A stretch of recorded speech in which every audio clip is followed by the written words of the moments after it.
오늘 본문은 예수님께서 내 교회를 세우리라 하신 말씀, 그리고 내가 천국 열쇠를 주리라 하신 말씀이 요지입니다. 그런데 내 교회를 세우리라 하신 말씀은 지난 시간에 우리가 좀 보았습니다. 이어서 내가 천국 열쇠를 주리라 하신 이 말씀을 오늘 중점해서 생각하겠습니다. 우리가 예수 그리스도를 믿음으로 세례를 받고 보면 그리스도에게 연합되었다는 것을 알 수 있습니다. 세례를 받는 것은 그냥 식만 하는 것이 아니고 반드시 그리스도의 말씀이 전해지지 않습니까? 설교가 있는데 그 설교에서 세례가 무엇인지를 가르치니까 그리스도와 연합의 세례를 가르칠 테니까 내가 이제 그리스도와 연합된 존재이구나 하는 것을 알기 시작하면서 신앙생활이 시작이 됩니다. 그동안은 내가 아담의 자손으로 와서 아담의 집안으로 와서 내가 내 인생을 경영하고 살아왔었지 않습니까? 내가 하나님 자리를 딱 차지하고 생각하고 말하고 행동하는 이런 생활, 자기중심적인 생활을 해왔던 데서 이제 그리스도와 연합의 세례를 받음으로 내가 그리스도에게 연합이 되어 있구나, 신령하게 하늘에 계신 그리스도와 연합이 되어 있구나 하는 것을 알기 시작하는 겁니다.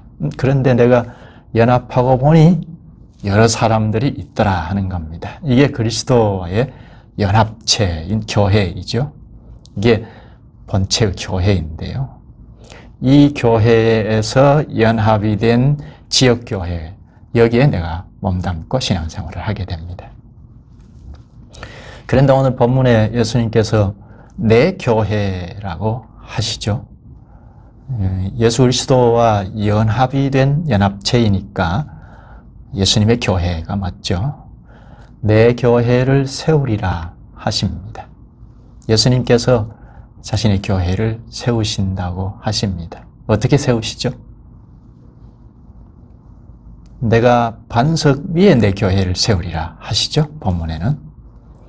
반석은 예수님 자신이시니까 물론 여기 베드로가 신앙 고백을 한 직후에 내가 이 반석 위에 내 교회를 세우리라 하셨는데요. 이때 베드로와 반석을 딱 구분 지어서 말씀하신 것은 아니고 베드로와 반석이신 예수님 자신을 일치시키셔서 말씀하셨습니다. 사도들은 다 연합관계 일치시키셔서 말씀하신 건데요. 본문에 베드로에게 말씀하실 때도 마치 너 위에 교회를 세운다 하신 것처럼 말씀하셨습니다. 그러나 베드로는 반석이 예수님이신 것을 잘 알고 나 위에 교회를 세우시는구나 그렇게 절대 생각하지 않았습니다. 방금 주는 그리스도시요 살아계신 하나님의 아들이시니이다 하는 신앙 고백을 한 것을 보시고 너 위에 교회를 세우리라 하신 식으로 말씀하셨기 때문에 반석 위에 교회를 세우신다고 하셨으니까 내가 고백한 예수 그리스도가 반석이라는 걸 베드로가 잘 알고 있었고 예수 그리스도 기초 위에 예수님의 교회를 세우신다는 것을 사도들은 다 알았습니다. 그러니까 교회의 기초는 베드로가 될 수 없고 사람이 될 수 없습니다. 교황이 될 수 없고 교회의 기초는 예수 그리스도이죠. 이 교회의 건축자도 예수 그리스도이시죠. 내 교회를 세우리라 하시는데 그럼 어떻게 세우시느냐? 구체적으로 들어가면 우리를 이 세상에 아담의 집안에서 온 자기중심적으로 살아가던 우리를 불러내셔서 우리를 쓰셔서 교회를, 보이는 교회를 출현시키시죠. 사도행전에 가면 사도교회를 출범시키실 때 유대교인들을 이렇게 불러내셔서 교회를 형성하지 않았습니까? 교회를 형성하실 때 반드시 신앙 고백을 받아내셔서 교회를 형성하신다는 것을 본문에서 가르치죠. 베드로가 주는 그리스도시요 살아계신 하나님의 아들이시니이다 하는 고백 끝에 내 교회를 세우리라 하시지 않습니까? 이게 사도들의 신앙 고백이고, 사도들은 교회의 창설 멤버들이니까 사도교회도 이 신앙 고백을 받아내셔서 주님이 교회를 형성케 하신다 하는 겁니다. 당시에 예수님을 그리스도로, 삼직을 겸비한 중보자로, 그리고 하나님의 아들로, 즉 신격을 가지신 신과 같은 존재, 하나님으로 고백했다는 것은 대단한 고백이죠. 유대교와는 완전히 구분된 고백을 받아내셔서 교회를, 사도교회를 시작하게 하신 것입니다. 이제 그 사도교회로부터 오고 오는 모든 교회가 이제 그리스도를 우리는 이렇게 믿는다 하는 신앙 고백을 확정해 놓고 주님의 교회로, 사도성을 가진 교회로 출발해서 시작하게 됩니다. 예수님의 교회는 그래야 하죠. 이 신앙 고백이 매우 중요하죠. 신앙 고백을 지난 시간에도 잠깐 생각을 했는데요.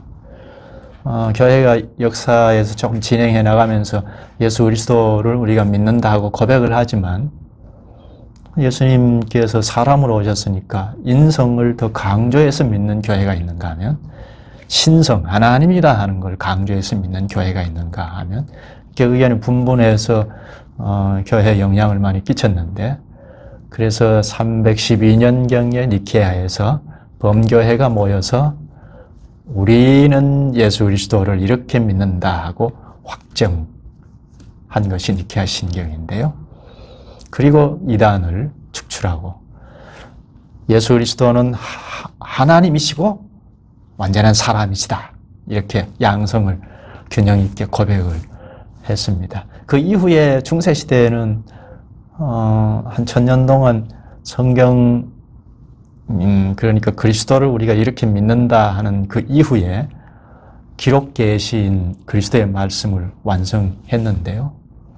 그런데 성경의 여러 부분에, 전반적인 부분에 구부리고 왜곡하고 첨가하고 빼고 하는 그런 교회를 형성해 왔기 때문에 16세기에 개혁 정신을 가진 자들이 성경을 들여다보고 우리는 그리스도의 말씀인 성경을 이렇게 믿는다 하고 확정을 했습니다.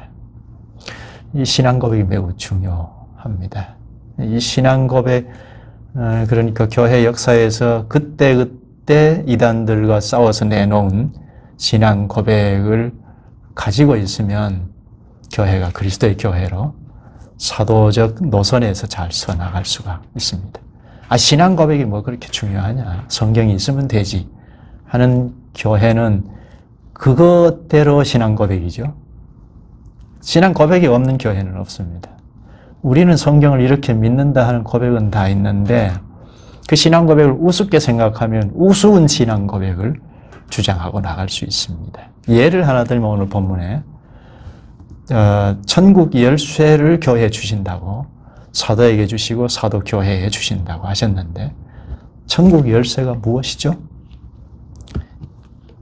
교회 역사에서 내놓은, 이단들과 싸워서 내놓은 신앙 고백서, 우리는 예수 그리스도의 말씀인 성경을 이렇게 믿는다 하는 고백서를 가지고 있지 아니하면 천국 열쇠를 이용하기가 쉽습니다. 목사의 말이 천국 열쇠로 생각할 수도 있고, 장로의 말이 열쇠로 생각할 수도 있고, 아니면 회중들의 말이 열쇠로 생각할 수도 있습니다. 분분하기 쉽습니다. 그 유튜브 영상을, 많은 조회수가 있는 영상을 딱 클릭해서 보면 천국 열쇠와 관련해서 가르친 걸 보면 우리가 모두가 교인이면 천국 열쇠를 가졌다, 권세를 가졌으니까 누구에게든지 복음을 전하고 믿을 때 구원을 선포하고 해야 한다, 이렇게 가르치는 교회가 있거든요. 이렇게 개별적으로 사용하도록 천국 열쇠를 주리라 하신 것, 개인의 용도로 주신 것이 아니거든요. 교회에 주리라 하셨으니까 이게 신앙 고백을 확정한 교회이냐 아니냐에 따라서, 그러니까 성경을 예수 그리스도의 말씀으로 우리는 이렇게 믿는다 하는 교회 역사에서 검토해서 내놓은 고백서를 확정하지 아니할 경우에는 이렇게 분분하게 한 교회에 있으면서도 일치된 고백으로, 일치된 해석으로 믿지 못하는 경우가 오늘날 빈번하게 많이 있습니다. 그러므로 신앙 고백이 매우 중요합니다. 오늘 천국 열쇠, 이게 뭐죠? 잠시 후에 보도록 하겠습니다. 본문을 좀 보면서 생각할까요? 19절에 말하죠. 19절에 말하죠. 내가 천국 열쇠를 내게 주리니 내가 땅에서 무엇이든지 매면 하늘에서도 매일 것이요 내가 땅에서 무엇이든지 풀면 하늘에서도 풀리리라. 내가 예수님께서 천국 열쇠를 주겠다고 하십니다. 이 천국 열쇠를 누구에게 주신다고 하죠?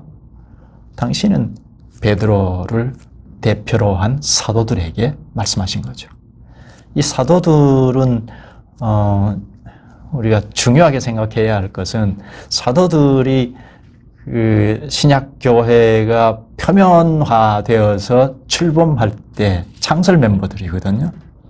그러니까 사도들에게 말씀하셨다는 것, 이것은 창설된 교회, 예루살렘 교회이죠. 예루살렘 교회 위에 주리라 하는 그 대표자들이 사도들이니까 사도들에게 주리라 하신 것입니다. 이 사도들은 그리스도와 신령하게 연합이 된 데서 주리라 하셨고, 그러면 사도들로부터 시작이 되는 교회가 다 그리스도와 다 연합이 되잖아요. 설교 시작하면서 세례를 받을 때 그리스도와 연합의 세례를 받고 그리스도와 연합했구나 하는 것을 알게 된다고 했는데, 이제 오고 오는 모든 사도적 교회, 사도들이 믿고 나간 신앙과 가르친 그 신학이죠. 가르치는 노선에 선 교회들은 다 그리스도와 신령하게 연합이 되어 출범한다는 말입니다. 그러니까 사도들에게 천국 열쇠를 주리라 하셨는데, 사도교회에 오고 오는 모든 사도적 성격을 가진 교회에 천국 열쇠를 주겠다는 말씀입니다. 여기 교회 앞에 천국 열쇠를 주리라 하셨는데, 교회 열쇠를 주리라 하실 수 있잖아요. 교회 열쇠를 주리라 하셨으면 교회 열쇠로 열어서 들어가면 교회에 들어가잖아요. 우리가 세례를 받고 입문하면 교회에 입회하는데, 그런데 여기 교회에 천국 열쇠를 주리라 하십니다.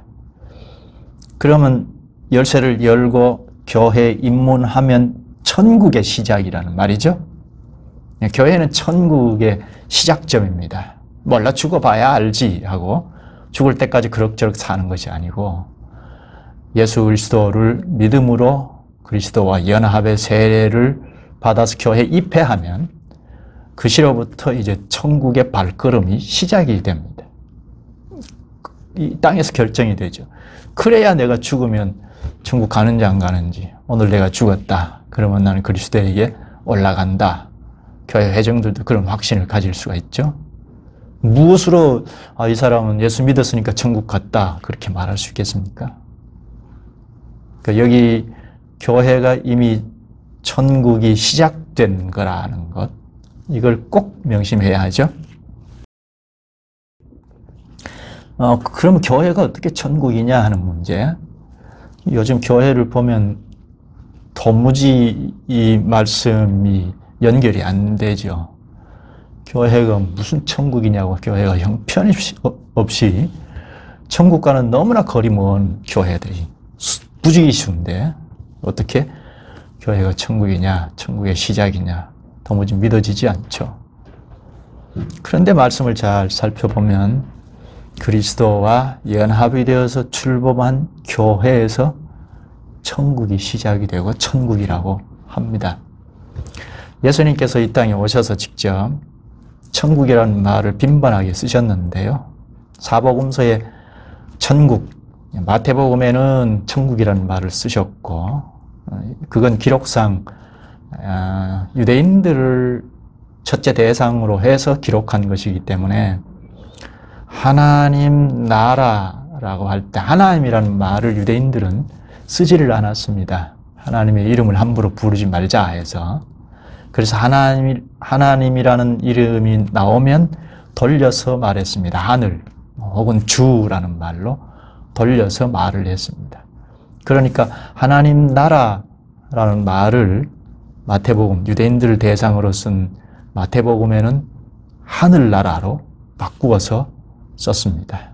그래서 천국은 한문의 번역으로 우리가 사용하는 거죠. 천국이나 하나님 나라라는 말은 같다는 것을 생각해야 하죠. 다른 공간복음에 마태복음 빼고는 다 요한복음까지도 다 하나님 나라, 요한복음은 하나님 나라와 동일하게 뜻을 같이 하고 쓰는 영생이라는 말로 쓰기도 하는데요. 천국이나 하나님 나라는 같다는 생각을 하고, 이 사복음서에는 천국이라는 말을 빈번하게 쓰는데, 특히 예수님께서 천국이 가까이 왔다 하시고 이 보라 하고 보여주셨어요. 그러니까 천국이라는 말은 죽으면 가는 죽음 저 너머의 세계가 아니죠. 예수님도 천국이 여기 왔다, 이 땅에 왔다 하시지 않습니까? 그리고 병자로 고치시고 귀신을 쫓아내고 굶주린 사람을 풍족하게 먹이시고 하시면서 보라 하고 눈으로 볼 수 있도록 보여주셨습니다. 그러니까 천국이 여기 오지 않았느냐 하는 표적으로 굶주린 사람 먹이시고 귀신을 쫓아내고 병자로 고치고 하신 것입니다. 그러니까 교회가 병자 고치고 귀신을 쫓아내고 풍족하게 먹이고 하는 걸 막 추구하고 나가면 이건 안 되고, 그건 기적신앙이가 되고, 표적으로 하나님 나라가 이 땅에 왔다는 표적으로 예수님께서 보여주셨다는 겁니다. 그래서 눈으로 보고 하나님 나라가 이 땅에 왔구나, 천국이 이 땅에 도래했구나 하는 것을 알 수 있도록 하셨다는 겁니다. 마태복음 13장 24절에 예수님께서 천국은 좋은 씨를 제 밭에 뿌린 사람과 같으니, 또 이어서 천국은 마치 사람이 자기 밭에 심은 겨자씨 하나를 같으니, 천국은 마치 밭에 감추인 보화와 같으니, 또 천국은 마치 좋은 진주를 구하는 장사와 같으니, 전부 천국 할 때 이 땅에 도래한 천국을 말합니다. 전부 이 땅에 천국이 이미 시작이 된 것을 말합니다. 그럼 천국이 무엇일까요? 예수 그리스도께서 천국 하나님 나라의 왕으로 오셔서 가르치기도 하고 표적으로 하나님 나라가 왔다는 것을 보여주시기도 하고 하셨거든요. 그러니까 왕이신 그리스도의 손길이 미쳐지는 곳이 천국이라는 말입니다. 하나님 나라가 어디 있느냐? 그리스도의 다스림 휘하가 천국이라는 말입니다. 그래서 성경에 하나님 나라 혹은 천국이라는 말이 나오면 대부분이 통치를 말합니다. 다스림 휘하가 하나님 나라라는 말입니다. 그런데 교회가 천국 열쇠를 주리라 하셨으니까 열쇠를 열어서 들어가면 교회인데 천국이라는 말이죠. 교회가 천국이라는 말입니다. 어째서 그런가? 교회는 그리스도께서 말씀을 하시고 그 말씀을 아멘으로 받아서 지키겠습니다 하잖아요. 그러니까 말씀의 다스림 하에 있으니까 교회가 천국이라는 말입니다. 공예배 때는 늘 말씀을 대언하는 그리스도의 말씀을 대언하는 것이 있어서 그리스도께서 말씀으로 오셔서 다스리시고 주님의 말씀을 다 지키겠습니다 하는 회중들이 있으니까 교회가 천국이라는 말입니다. 마태복음 23장 13절에 보면 화 있을진저 외식하는 서기관들과 바리새인들이여 너희는 천국 문을 사람들 앞에서 닫고 너희도 들어가지 않고 들어가려 하는 자도 들어가지 못하게 하는도다. 이게 서기관과 바리새인들 당시 예수님께서 팍 질책하셨던 말씀이죠. 여기 천국 문 그리고 천국에 들어간다 하는 말 같은 뜻으로 쓴 겁니다. 들어간다는 말은 다스림 안으로 들어간다는 말입니다. 하나님 나라니까 하나님 다스림 안으로 들어간다는 말입니다. 주님의 다스림을 받으면 천국이라는 말이죠. 그런데 여기 서기관과 바리새인들은 천국 문을 딱 가로막고 있다. 그래서 자기도 들어가지 않고 들어가려 하는 자도 못 들어가게 한다. 이 말은 다스림을 못 받게 한다는 거죠. 자기도 다스림 받지 않고 남도 다스림 못 받게 한다는 겁니다. 천국의 왕으로 예수님께서 오셨는데 예수님이 다스림을 안 받는다는 거죠. 예수님께서 천국의 여러 도리들을 가르치는데도 비웃고 대항하고 대적자로 나섰던 자들이죠. 그래서 너희들은 천국 문을 딱 가로막고 자기도 못 들어가고 들어가려 하는 자도 들어가지 않게 한다. 못 들어가게 한다. 하고 질책을 한 겁니다. 이건 오늘 교회도 그럴 수 있죠. 특히 목사도 자칫하면 바리새인들처럼 예수님 당시의 목사들이죠. 바리새인들이 종교 지도자들이니까 목사들인데 천국을 가로막고 못 들어가게 했던 것과 같이 목사도 그럴 수 있습니다. 그러니까 예수 그리스도의 다스림을 못 받게 해버리면 천국의 문을 가로막고 못 들어가게 하는 일이 되죠. 이게 참 무서운 일이죠. 여기 들어간다, 천국 문, 이건 다 통치의 다른 표현이죠. 따라서 천국은 다스림의 영역, 통치에 들어가는 것, 주님의 다스림에 들어가는 것, 이게 천국 백성입니다. 천국이죠. 그러면 하나, 교회만 다스리나요? 예수님께서 교회만 통치하실까요? 그렇지 않죠? 세상도 다 통치하십니다. 세상 왕도 주님께서 세우시고 폐하기도 하시고 하시죠.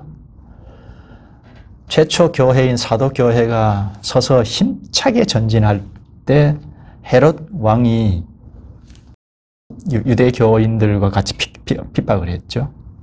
그때 야고보를 잡아 죽여버렸습니다. 근데 유대 교인들이 좋아하니까 베드로도 잡아서 죽이려고 하다가 명절 끝나고 죽이려고 가뒀습니다. 이렇게 살인 행위를 서슴지 않고 하는 것을 보고 하나님께서 헤롯 왕을 치셨죠. 벌레가 먹어서 죽게 하셨습니다.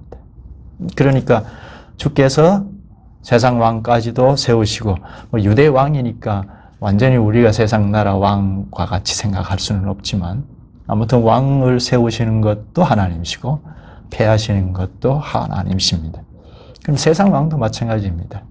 세상 왕도 하나님께서 장악하시고 세우시기도 하고 폐하시기도 하십니다. 그러니까 세상 나라도 다 불신자들도 다 하나님의 통치의 영역에 있다 하는 것. 그러면 세상도 하나님 나라입니까? 통치하시잖아요. 통치 영역이 천국이라고 했는데. 그래서 이것을 좀 구분해서 말합니다. 세상은 권능으로 통치하시기 때문에 권능의 나라라고 합니다. 우리가 지금 천국 하나님 나라라고 하는 것은 은혜로 다스리시는 나라. 주님께서 은혜를 베푸셔서 죄인인 우리를 불러내셔서 십자가에 우리와 연합하여 죽고 죽이고 그래서 재창조해 놓으시고 재창조라고 할 수 있는데 십자가에서 이미 예수 그리스도께서 대속 사역을 행하신 이것을 우리에게도 다 덧입혀 주셔서 은혜로 덧입혀 주셔서 하나님의 백성 삼으셔서 백성으로 살게 하신 이게 교회이죠. 교회가 은혜의 통치의 영역이기 때문에 천국 하나님 나라라고 합니다. 은혜의 나라. 그리고 우리는 아직까지 육체의 본성이 꿈틀거리고 있어서 여차하면 죄에 넘어지기가 쉬운데 완전한 성화에 이를 때, 즉 영광의 나라에 들어갈 때 그거는 은혜의 나라보다 훨씬 영광스러운 나라, 그 나라를 영광의 나라라고 합니다. 그걸 보통 우리는 천국이라고 하는데요. 그러나 성경의 천국 하나님 나라라고 할 때 이미 이 땅에서 시작이 되었다 하는 겁니다. 교회에서 시작했다는 겁니다. 교회만 천국인가? 그건 또 아닙니다. 교회만 은혜의 나라인가? 그건 아닙니다. 교회만이라고 하면 곤란하고 교회에 속한 우리가 가정에서 직장에서 하나님의 다스림 휘하에 있으면 거기도 하나님 나라이죠. 직장도 하나님께서 다스리시는 그 다스림을 잘 받아서 일을 하면 하나님 나라 일이 되죠. 가정도 마찬가지고.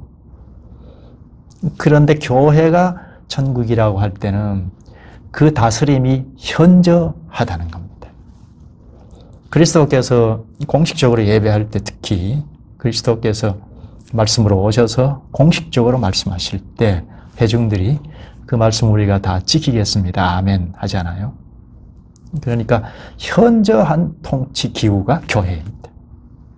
그래서 교회는 천국이다 합니다. 천국의 구현체라고 합니다. 네, 본문을 좀 볼까요? 19절 내가 천국 열쇠를 내게 주리니 내가 땅에서 무엇이든지 매면 하늘에서도 매일 것이요 내가 땅에서 무엇이든지 풀면 하늘에서도 풀리리라. 첫째는 천국 열쇠를 주겠다는 것이고 둘째는 땅에서 하늘에서 반복하죠. 셋째는 내가 땅에서 무엇이든지 매면 하늘에서도 매일 것이다. 첫째는 천국 열쇠를 줄 것이다. 이거는 앞에서 말한 대로 사도들에게 주신 것이고 사도교회에 주신 것이고 사도의 노선에서 출범한 교회들에게 다 주신다는 거죠. 주님의 교회 위에 천국 열쇠를 주시겠다는 겁니다. 천국 열쇠를 교회에 주시겠다는 것은 교회가 그만큼 권위가 있다는 거죠. 주님께서 천국을 열고 닫는 열쇠, 권세를 주셨으니까 교회의 권위가 대단하죠. 그만한 책임도 뒤따른다는 겁니다. 교회가 천국 열쇠를 바로 사용하면 천국 문을 열고 들어갈 수 있게 되죠. 주님의 수적으로 주님의 영광에 참여하는 일이죠. 그러니까 교회가 무슨 독립적인 권한을 가져서 그렇게 하는 것이 아니고 주님께서 수적으로 사용하시는 그 사용에 심부름하는 거죠. 합당하게 심부름을 하면 천국 백성 사물자들을 문을 열고 받아들이는 것이 되고 그렇죠? 그러니까 주님으로부터 받은 위임 권위를 사용하는 것이니까 주님의 영광에 참여하는 일이 되죠. 거기에 따른 책무가 있습니다. 그럼 천국 열쇠가 무엇인가?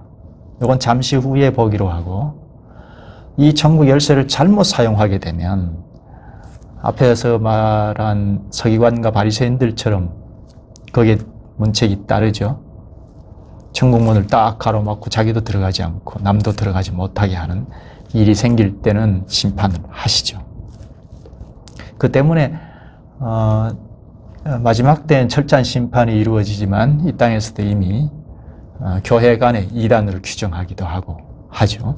그러니까 교회가 바로 서 있으면 이렇게 이웃 교회도 견제 세력으로 잘 설 수가 있습니다. 두 번째로는 땅에서 하늘에서 반복하죠. 이건 땅에서 일어나는 일은 교회이죠. 하늘에서 그대로 수납하겠다 하는 것은 하나님이죠. 땅에서 하는 일은 교회에서 하는 일이고 하늘에서 그래 나도 그렇게 수용하겠다 하는 것은 하나님이 하시는 일이죠.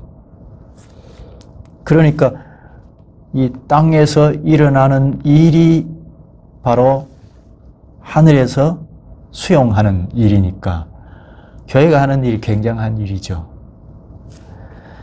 이 땅에서 천국 백성이 되는지 안 되는지 결정하는 거죠. 아니 몰라 죽어봐야 알지 하는 이런 신자들이 참 많은데요. 이건 교회관과 관련이 되어 있습니다. 교회인 우리의 책임인데 이 땅에서 결정이 나요. 이 땅에서 천국 열쇠를 가지고 있다가 합당하게 주님께서 이렇게 하라 하실 때 그 말씀대로 잘 수용하면 천국 백성 삼죠. 또 징계에서 쫓아내라 하는 사람이 또 주님께서 그런 말씀을 하시는 것을 잘 수용하면 그대로 심부름을 잘 할 수 있는 거죠. 이 땅의 교회가 천국의 관문이 되죠. 이 땅에서는 그럭저럭 사는 것이 아니고 잘할 수도 있고 못할 수도 있고가 아니고 천국의 관문이 있어요. 어디죠? 교회. 교회를 통과해서 천국 백성으로 시작이 되고 이미 그리고 죽으면 죽음 전후에 당연히 가는 것이 자연스럽죠. 이 교회는 그리스도와 연합이 되었다고 했는데 그리스도와 연합이 되어서 살아가니까 결격 사유가 없이 살아가다가 죽으면 이 사람은 그리스도와 연합이 된 채로 살다가 반드시 그리스도에게 올라갔을 것이다 하고 확신을 가질 수가 있죠. 여기 교회에서 매면 하늘에서 수납하신다고 하고 교회에서 풀면 하늘에서 수납하신다고 합니다. 그러니까 주님께서 교회에 다 맡겨 놓으신 거죠. 그리고 말씀과 성령으로 다스리셔서 교회를 자꾸 양육시켜서 더 굳건하게 자랄 수 있도록 하십니다. 교회에서 결정된다는 것 우리가 반드시 생각해야 합니다. 자, 그러면 천국 열쇠가 무엇일까요? 천국 열쇠? 우리는 다 아는 사실이긴 합니다만 다시 좀 정돈을 하죠. 문을 열어줘야 천국 백성이 되는데 그러면 천국 백성이 어떻게 되죠? 천국 백성은 그리스도의 말씀을 전하는데 그 말씀을 거부하지 않고 잘 받아들이면 세례를 베풀죠. 함께 신앙생활 해보자 해서 그리스도의 말씀을 자꾸 대언해서 전하는데 그 말씀을 잘 받아서 깨달아가요. 거부하지 않고. 그러면 신앙 고백을 받아내서 이건 믿느냐, 그리스도를 믿느냐, 교회는 어떻게 생각하느냐 이런 신앙 고백을 교회에도 신앙 고백이 있을 테니까 그 신앙 고백의 토대 위에서 개인 신앙 고백을 받아내고 입회를 하죠. 그래서 가입하면 천국 백성의 시작이 되죠. 여기서 중요한 건 주님의 말씀을 전한다는 거죠. 그러면 천국의 열쇠는 주님의 말씀을 전하는 거죠. 설교입니다. 우리 한국 교회 역사는 선교단체 역량 또 혹은 교회관이 명확하게 잘 들어오지 못해서 우리가 삶의 현실에서 전도를 해서 예수 그리스도를 믿느냐 해서 믿습니다 하면 영접 기도합시다 해서 영접 기도하고 아멘 하면 당신은 천국 백성이다 하고 이런 식으로 막 남발을 했는데요. 그래서 개인주의 신앙이 팽배해 있지 않습니까? 100명, 200명, 1000명, 2000명, 수만 명 모여도 그리스도와 연합이 된 연합체로, 유기체로, 조직체가 아니고 유기체로 그렇게 움직이는 것이 아니고 숫자가 작게 모이든 많이 모이든 다 모래알이 연합했다가 흩어지고 하는 이런 방식의 교회가 상당히 많이 있죠. 지금 코로나로 다 직격탄을 맞아서 다 드러났잖아요. 교회 실력이 다 드러났어요. 유기적인 의식이 없어요. 일단 유사시에는 다 개인주의로 돌아서 버렸는데 이것은 그리스도와 연합이 되었다는 의식이 부족해서이죠. 이거는 교회에서 가르치는 설교의 문제입니다. 천국 열쇠는 개인 용도로 쓰는 것이 아니고 공적으로, 그러니까 주님께서 교회의 천국 열쇠를 주리라 하신 것은 공적으로 쓰라는 말씀이죠.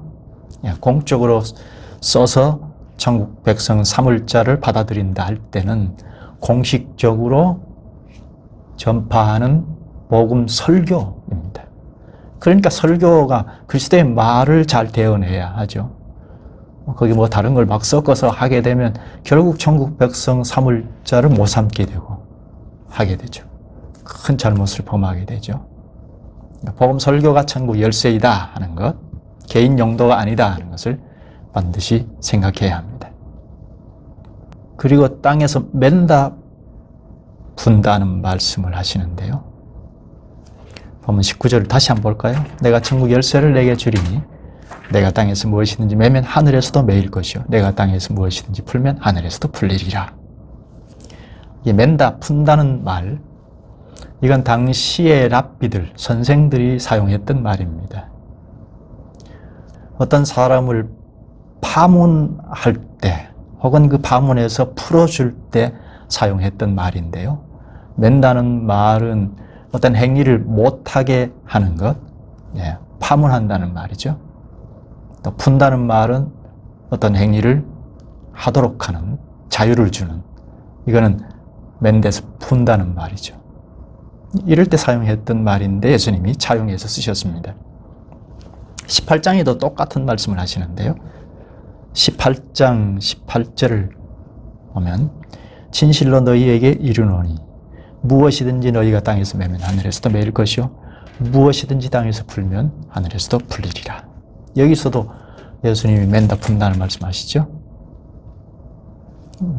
당시에 선생들이 어떤 말을 차용해서, 그러니까 그 당시 사람들이 쉽게 알아먹어야 하니까 이런 말을 차용해서 쓰시는데, 교회에 맨다 푼다는 것을 주신다는 것, 교회에 권위를 주신다는 것, 그리고 그만한 책무가 있다는 것을 말씀하는 거죠.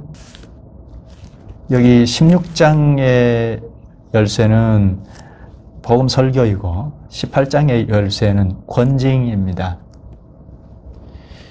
설교는 첫째는 그리스도를 대언한다는 걸 원칙으로 해야 하고, 그러니까 목사가 하고 싶은 말을 막 해놓고 그 설교라고 하면 곤란하고, 옛날에 200년, 300, 교회가 서서 200년, 300년대만 해도 강단에서 설교를 막 더하고 빼고 해서 설교하면 권징을 했어요.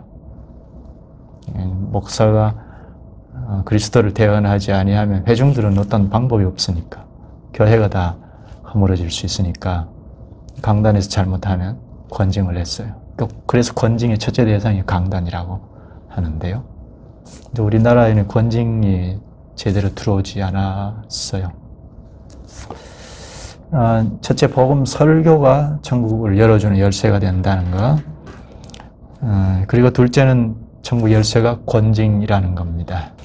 16장 말씀과 18장 말씀은 이렇게 동전이 양면으로 붙어 있는데요. 18장에서 예수님께서 권징을 가지고 천국을 열어준다, 닫는다는 말씀하셨거든요.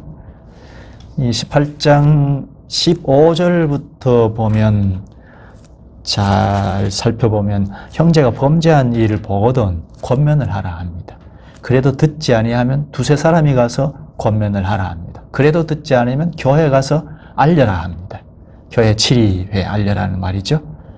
그러면 교회가 권면을 하고 그래도 돌이키지 않고 하면 이방인과 세리와 같이 여기라 합니다. 이방인과 세리와 같이 여기라는 것은 쫓아내라는 겁니다. 권징하라는 겁니다. 권징의 행위, 권징은 성찬 정지를 하고 그래도 말을 듣지 아니하면 바깥으로 쫓아내는 건데요. 이것은 바깥으로 쫓아내서 불신자로 살아가는 것이 얼마나 두려운 일인지, 사망의 길인지를 알게 해서 돌이키게 하려는 목적인데요. 이렇게 보면 이 권징이 천국을 열고 닫는 일이 되죠. 쫓아내고 닫는 것이죠.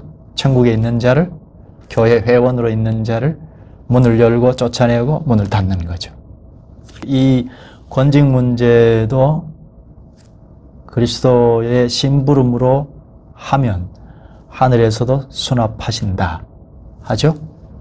교회가 이 일을 행할 때 하나님께서 지지하신다 하는 이 일은, 교회는 죄가 있으면 안 된다는 겁니다. 세상에서도 지금은 그 일반 은총이 그만큼 잘 발달이 돼 있어서 범죄하고 간음죄를 지으면 요즘 그 죄로 생각하지 않나요? 그런 죄악이 있으면 옥에 가두잖아요.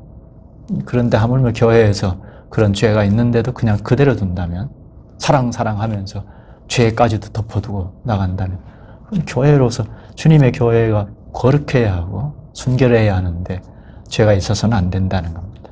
그럴 때 권징을 하라는 것입니다. 그러면 하나님이 수납하신다는 겁니다.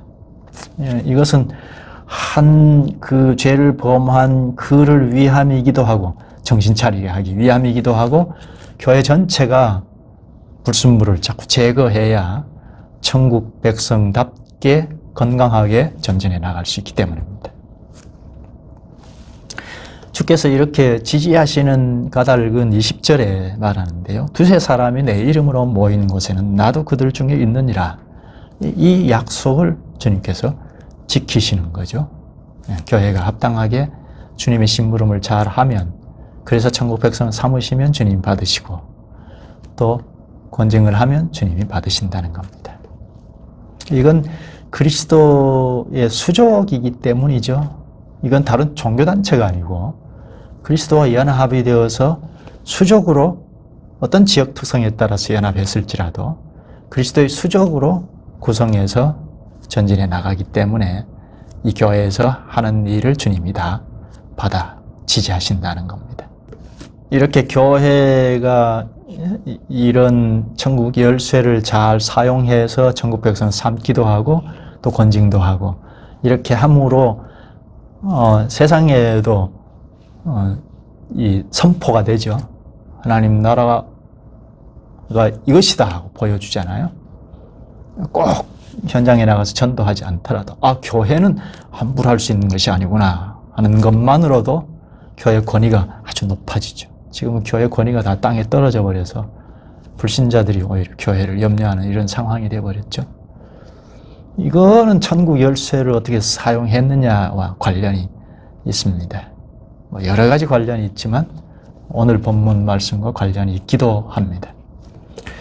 그런데 여기 권징, 특히 출교하는 문제, 이건 하늘에 주님께서 지지하신다고 했는데 이걸 아주 신중하게 생각해야 합니다. 이 말씀을 섣불리 해석하면 곤란합니다. 그 다음 말씀과 연결해서 해석해야 하는데요. 21절을 보면 그때 베드로가 나와 이르되 주여 형제가 내게 죄를 범하면 몇 번이나 용서하여 주리이까? 7번까지 하오리이까? 베드로는 형제가 회개하고 오면 몇 번까지 용서해 주는 것이 옳습니까? 하고 큰 마음을 먹고 7번까지 하면 되겠습니까? 하고 질문을 했습니다. 그때 예수님이 뭐라고 하시죠? 7번뿐 아니라 7번을 70번까지라도 하라 합니다. 그러면 7749 이렇게 계산할 게 아니고 무한대로 용서하라는 말이죠. 용서에는 끝이 있으면 안 된다는 거죠. 교회에서 범죄하고 회개치 않는 자를 쫓아낼 수 있습니다. 그러나 회개하는 자는 용서하라는 겁니다. 언제까지요? 2번이고 3번이고 무한대로 회개하면 용서하라는 겁니다. 천국 열쇠를 사용할 때 원칙이 있습니다. 첫째는 복음 설교를 가지고 한다는 것. 복음 설교를 하면 대중들이 말씀을 듣고 자가 권징을 하잖아요. 일주일 동안 잘못 살았으면 마음에 찔리기도 하고. 그리스도의 말씀 설교는 반드시 그렇죠. 우리를 위로하시기도 하고 격려하시기도 하고 때로는 질책하시기도 하고 하죠. 그러니까 복음 설교를 들으면 자가 권징이 됩니다. 누가 권징을 하지 않아도 스스로 권징이 되죠. 새 생명을 가진 자면 균형을 딱 잡고 가는 말씀이 됩니다. 둘째는 회개하지 아니하는 자는 행위 권징을 합니다. 성찬을 정지를 한다든지. 이 성찬도 큰 뜻이 있는데요. 우리는 어느 정도 알고 있을 텐데 좀 복습을 앞으로 하겠습니다. 성찬 정지를 한다든지 끝까지 회개하지 않으면 쫓아내기도 합니다. 교회는 하나님 나라라고 하지 않았습니까? 하나님의 정부이기 때문에 세상에서 할 수 없는 것 교회에서 하는 겁니다. 죄가 있을 때는 징계를 한다는 겁니다. 그래서 돌이키면 용서합니다. 돌이키라고 권징을 하는 건데 권징의 목적은 그렇습니다. 회개하도록 권징을 하는 거거든요. 그러니까 회개하면 문을 열고 받아라는 겁니다. 문 열고 쫓아냈는데 돌이키면 받아라는 겁니다. 그러니까 교회에서 죄를 용서하지 아니하면 어디에 가서 용서를 받겠습니까? 용서받을 길이 없죠. 세상 법정은 나 죄를 이렇게 지었습니다 하고 회개하면 옥에 가두죠. 그래서 어떻게 하면 이 죄를 숨길까 하고 요리조리 다 빠져나가는데 교회는 그렇지 않죠. 죄를 숨기면 숨길수록 권징을 강하게 하고 회개하면, 낱낱이 회개하면 교회는 언제든지 받아라 하는 겁니다. 7번씩 70번이라도 무한대로 받아라는 겁니다. 이게 교회의 독특함이죠. 천국의 기관이기 때문에 그렇습니다. 사랑이 핵심이죠. 교회는 사랑이 핵심입니다. 회개하지 아니하면 권징을 하되 회개하면 받는 것. 가장 큰 사랑이 뭐죠? 가장 큰 사랑은 천국으로 받아들이는 거죠. 세상에 있는 사람, 사망의 길로 가는 사람을 생명의 길로 받아들이는 것보다 더 큰 사랑이 없죠. 받아들이라는 겁니다. 천국 열쇠를 합당하게 사용하면 하늘에서 지지하십니다.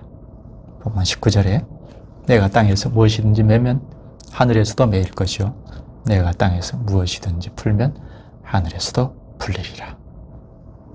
교회가 이렇다 하면 하늘에서 맞다 하십니다. 그리스도의 수족들로 그리스도의 말씀을 잘 깨달아서 이것입니다 하면 하늘에서 맞다 하십니다. 이렇게 해서 교회는 이 땅에서 벌써 주님의 지지를 받으면서 주님의 영광에 참여하는 것이 되죠. 하늘에서 주님께서 일을 하시는 건데 천국 백성 삼을 자를 불러내시고 천국 백성 삼으시는데 교회가 수족으로 심부름하니까 주님의 영광에 벌써 참여하는 겁니다. 열쇠를 사용할 때 큰 원칙은, 그러니까 권징하는 것과 관련해서 큰 원칙은 사랑으로 하라는 겁니다. 용서하려는 마음으로 하라는 겁니다. 7번씩 70번까지라도 용서하라 하셨습니다.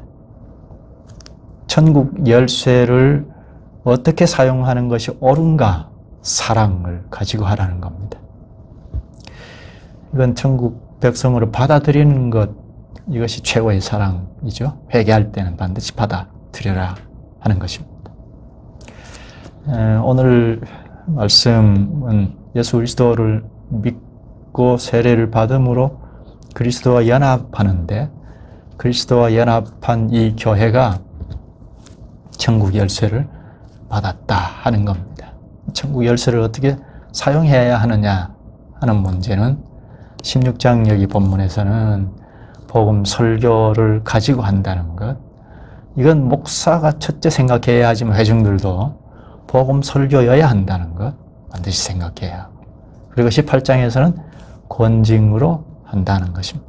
합당하게 하면 하늘에 주께서 옳다, 맞다 하고 지지하신다는 겁니다. 이렇게 교회의 권위를, 이만한 권위가 없죠. 주님께서 하시는 일을 교회가 심부름하는 거니까 굉장한 권위이죠. 이런 권위를 부여해 주신 이유가 무엇일까요? 이거는 마지막 때가 다 되었기 때문입니다. 이미 교회에서 천국이 시작이 되었다는 것, 천국이 이 땅에서 구현되고 있다는 것, 그리고 마지막 심판날이 가까이 왔기 때문이라는 겁니다. 그래서 교회의 권위를 듬뿍 부여해 주셨습니다. 그에 따른 책임도 함께 부여되어 있습니다. 이런 교회에 속하면 천국 백성으로 살아가는데 주님께서 불러 모으시는 이것이 교회이고, 불러 모으실 때 우리가 첫째로 주님 앞에 부복하죠. 예배합니다. 교회와 예배는 붙어 있는데 이 점도 우리가 생각할 점입니다. 교회에 발들여 놓고 신앙생활을 시작하면 바로 천국 생활을 하는데 교회가 천국이다 하는 이 문제, 이것도 우리가 좀 더 생각할 필요가 있습니다. 오늘 교회가 무슨 천국이냐 하는 이런 마당에 있기 때문에 좀 더 생각할 필요가 있습니다. 그리고 교회와 예배에 붙어 있는 것, 이 점도 좀 생각할 필요가 있겠습니다. 기도하시죠. 자비하신 주님, 주님께서 친히 세우시는 교회는 주님이 기초가 되시고 건축자가 되셔서 저희를 불러 모으시고 그리스도의 말씀을 이렇게 믿습니다는 고백을 받아내셔서 형성하시옵나이다. 이러한 교회에 천국 열쇠를 주셔서 주님의 권세와 영광이 참여하게 하시고 주님의 권세와 영광에 참여하게 하시고 또한 그만한 책무도 주시옵나이다. 천국 열쇠를 바르게 사용할 때 천국 백성이 나기도 하고 주님의 택자를 다 불러내셔 저희와 같이 그리스도와 연합한 교회에서 천국 생활을 하게 하시옵나이다.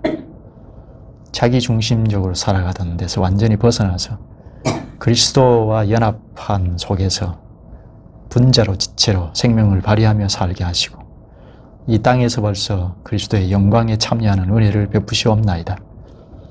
이러한 진리의 말씀을 성령으로 가르쳐 주시고 깨닫게 하시는 주님, 저희가 주님의 수족으로 늘 바르게 서가는 데 주력하게 하시옵소서. 예수님의 이름으로 기도하옵나이다. 아멘.